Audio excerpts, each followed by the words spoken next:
വയനാട്ടിൽ ഉരുൾപൊട്ടലുണ്ടായ ദുരന്ത മേഖലയിൽ സ്കൂളുകൾ പ്രവർത്തനം ആരംഭിച്ചു. Meppadi government LP school, Meppadi government higher secondary school എന്നിവിടങ്ങളിലാണ് ക്ലാസ് ആരംഭിച്ചത്. ഒരു മാസ കാലയളവിന് ശേഷം സ്കൂളുകളിലെത്തിയ വിദ്യാർത്ഥികൾ മഹാദുരന്തത്തിൽ തങ്ങളെ വിട്ടുപിരിഞ്ഞ സഹപാഠികൾക്ക് അനുശോചനം രേഖപ്പെടുത്തി. Meppadi government higher secondary school +2 വിദ്യാർത്ഥിനി ഹീന, +1 വിദ്യാർത്ഥികളായ മുഹമ്മദ് നൈഷാൻ, ശരൺ എന്നിവർ വയനാട് ദുരന്തത്തിൽ പൊലിഞ്ഞുപോയിരുന്നു. സ്കൂൾ അസംബ്ലി ചേർന്ന് ഇവരെ അനുസ്മരിക്കുകയും ആദരാഞ്ജലി അർപ്പിക്കുകയുമുണ്ടായി. ഉരുൾപൊട്ടലിൽ തകർന്ന വെള്ളാർമല GVHSലും മുണ്ടക്കൈ GLP സ്കൂളിലും അടുത്ത മാസം 2-നാണ് ക്ലാസുകൾ തുടങ്ങുക. ജൂലൈ 30-നാണ് വയനാട് മുണ്ടക്കൈ ചൂരൽമല പ്രദേശങ്ങളിൽ ഉരുൾപൊട്ടലുണ്ടായത്.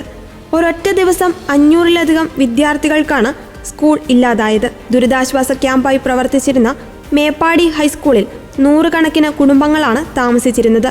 താൽക്കാലിക പുനരധിവാസത്തിന്റെ ഭാഗമായി മുഴുവൻ കുടുംബങ്ങളെയും മാറ്റിപ്പാർപ്പിച്ചതിനെ തുടർന്നാണ് സ്കൂളുകളിൽ ക്ലാസ് ആരംഭിച്ചത്. എന്നാൽ തകർന്ന 2 സ്കൂളുകളിലെ അധ്യാപകരുടെ പുനർവിന്യാസത്തിൽ അന്തിമ തീരുമാനമായിട്ടില്ല.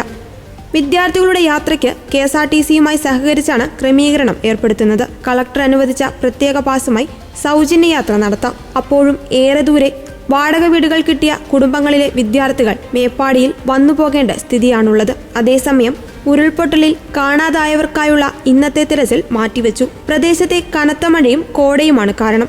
ആനടിക്കാപ്പ്, സൂചിപ്പാറ മേഖലയിലായിരുന്നു ഇന്ന് തിരച്ചിൽ നടത്താൻ തീരുമാനിച്ചത്. ഇവിടെ നിന്ന് 6 മൃതദേഹ ഭാഗങ്ങൾ കഴിഞ്ഞ ദിവസം കണ്ടെത്തിയിരുന്നു. മറ്റൊരു ദിവസം തിരച്ചിൽ നടത്തുമെന്ന് പ്രത്യേക സംഘം അറിയിച്ചു.